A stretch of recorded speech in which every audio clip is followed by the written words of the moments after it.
আসসালামু আলাইকুম রহমতুল্লাহ বরকাত।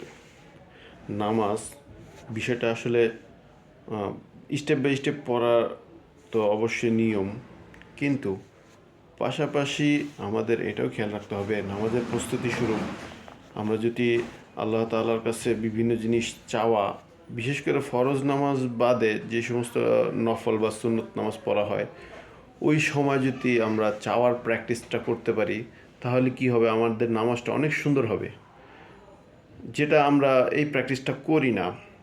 অনেক আলেম ওলামা দেখা যায় যে শরীর, মন মানসিকতা বা বয়স অনেক বেশি হয়ে গেছে, কিন্তু মনের ভিতরে এটা নাই যে আসলে আমি নামাজের মাধ্যমে যে আমার রবের কাছে, আমার সৃষ্টিকর্তার কাছে যে একটা জিনিস চাইতে পারি।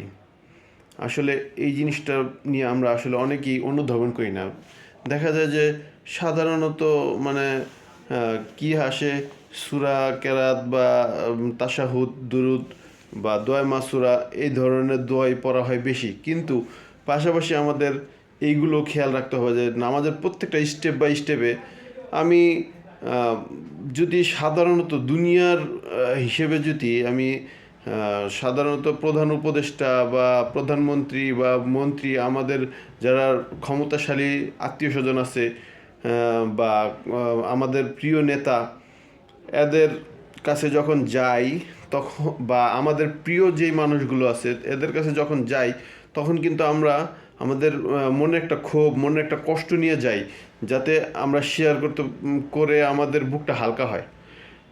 আর আমাদের সৃষ্টিকর্তা আল্লাহ তাআলা, উনি আর আমরা যখন দুনিয়াবি লোকের কাছে যাই, তখন কিন্তু আমাদের যেই কথাগুলো, আমরা যেই ভাষায় বা যেই মনের আশাবাদ ব্যক্ত করে বলি, তারা কিন্তু সেটা আমাদের অন্তরের কথাগুলো তারা অন্তর দিয়ে অনুধাবন করে না।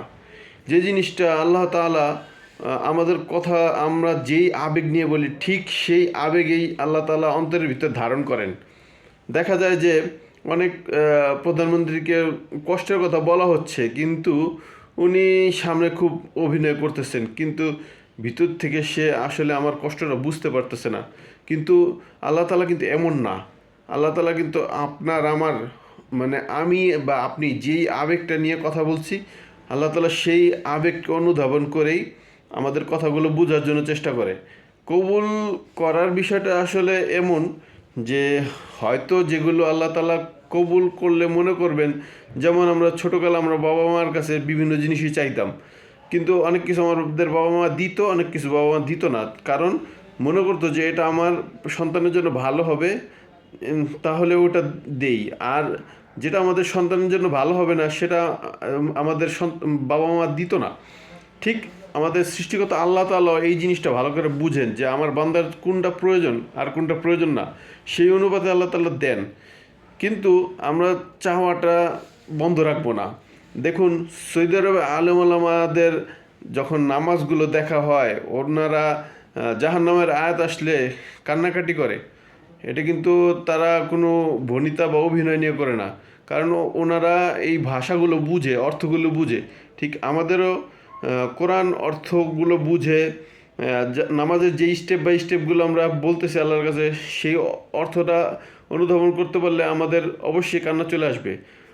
তো এই বিষয়ে আল্লাহ তাআলা আমাদেরকে সঠিক বুঝ দান করেন, এবং কি আমরা নামাজটা বুঝে পড়ার জন্য চেষ্টা করি। আল্লাহ তাআলা তৌফিক দান করেন, আমিন।